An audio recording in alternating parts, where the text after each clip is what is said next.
And I don't know what critical mass is, but it would seem to me 5% is a good target.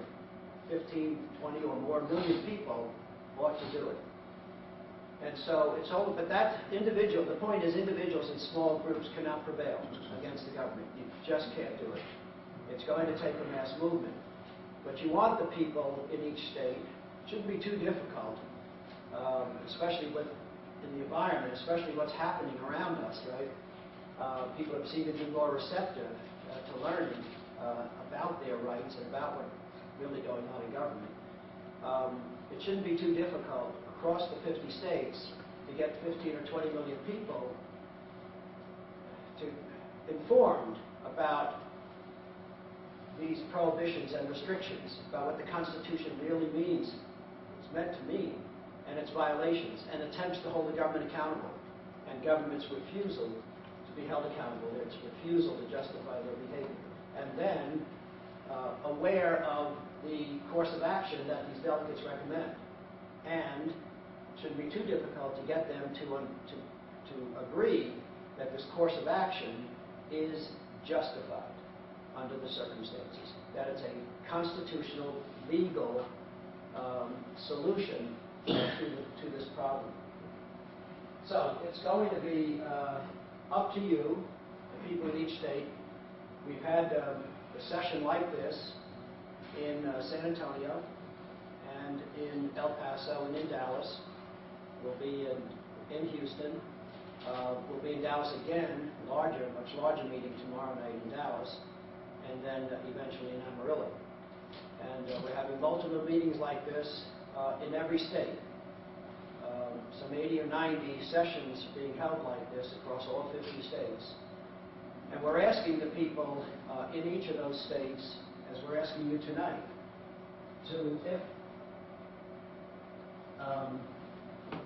to understand that what we're doing here is repeating history.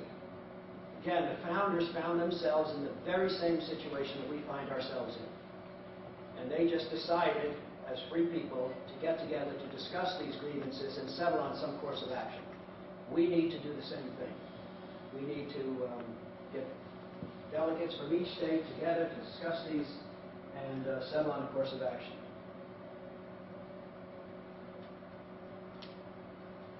The 150 delegates, we have been looking at venues where this Continental Congress could occur.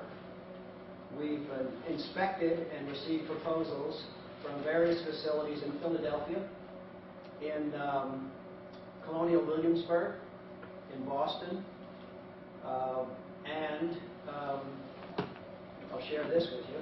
I had a meeting like this in Savannah 2 Mondays ago, Monday evening, and I had a meeting scheduled in Jacksonville the next night, a Tuesday night. So on Tuesday morning, I set out from Savannah for Jacksonville, and I was on the highway, and I passed this big sign that said Jekyll Island this way. And so I was curious, because I'd always want to go there and maybe even stand in the room where this deed was done, right? And so I said, okay, I've got time. I don't have to be in Jacksonville until tonight. So I went over there, not knowing what I would find, but very curious. And so I found that it's well maintained. All the original buildings are there, very well maintained. Unlike back then, it's owned by the state now, and it's a state park. But it's open to the public. They have, 157 sleeping rooms and conference rooms and so forth. So I toured the conference rooms, and their largest room is a little tight, but it could work. And I'm thinking, what if we could hold this Continental Congress here?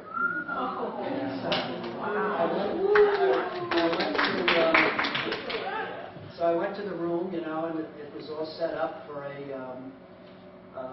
Rotary breakfast the next morning. But on the door, the 2 doors entering this room, were the plaques that said Federal Reserve, so those are the Federal Reserve rooms. So I stood in the room, and next door was a door to that room that had J.P. Morgan. That's the J.P. Morgan room. So a lot of these facilities were owned by J.P. Morgan and Rockefeller and so forth back then. So I was curious, so I went and asked the catering group there, that if it was available, this room was available for 2 weeks starting July 4th. She looked it up. She said, well, there's a meeting of school superintendents, but it's not a big meeting. We can move them. Yes, it's available. Okay. So I was thinking about this, and was going to get in my van and head for Jacksonville, but there was a little pier there with a little restaurant on it, so I decided to sit and absorb all this and keep thinking about this. And I went and had some lunch there. While I was eating, I was thinking about these meetings. And shortly, you're going to fill out a form called a citizen action form. And don't look now, but I mean, there's a question on there that it asks you, and all these meetings I've been holding, people have been answering this question: what freedom or other organizations do you belong to? And so people have been listing all of these liberty and freedom-oriented organizations. Campaign for Liberty, John Birch Society, Constitution Party, Restore the Republic, Constitution.org. They've been listing all of these organizations. Then the next question on this form that you're going to see, it says, do you think these organizations would support the Continental Congress 2009? And many times the person just leaves that question unanswered because they really don't know.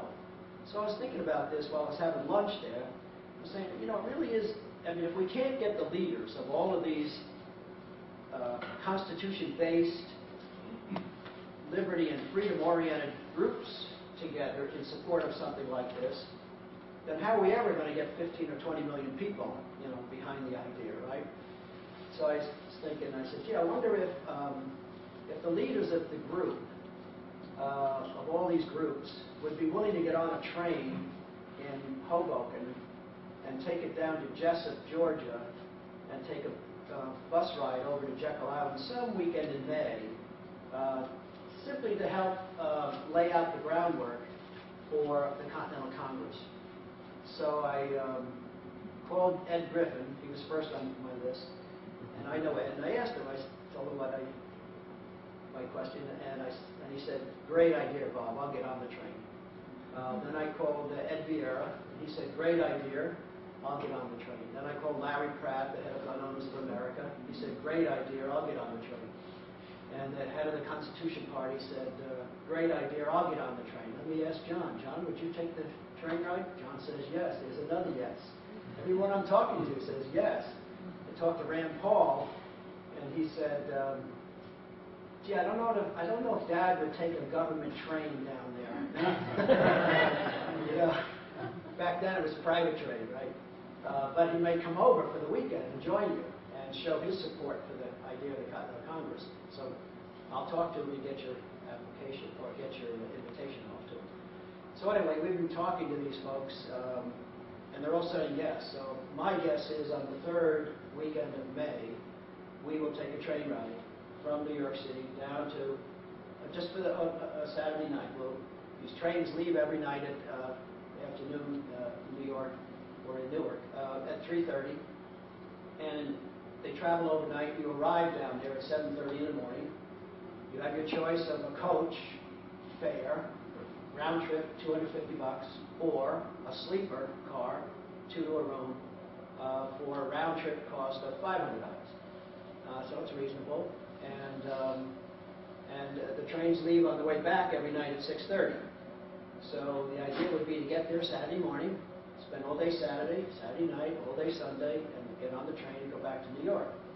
And so I'm quite confident we're going to have a train ride on the third weekend of May, just to go down and help lay the groundwork for a Continental Congress 2009. People have been asking, can I go? I guess so. Wouldn't it be nice to have Amtrak add a few cars, onto the train because that many people want to make the trip? So that should go a long way towards galvanizing and bringing a lot of these organizations together to see their leaders join. Yes. And Vicki, would you make the trip? Yeah. All right. There's another organization. And it was Karen, founder of Rescue over here too. Both of you. Okay. Yes. Two more organizations. We'll room together on the train. Okay. Good.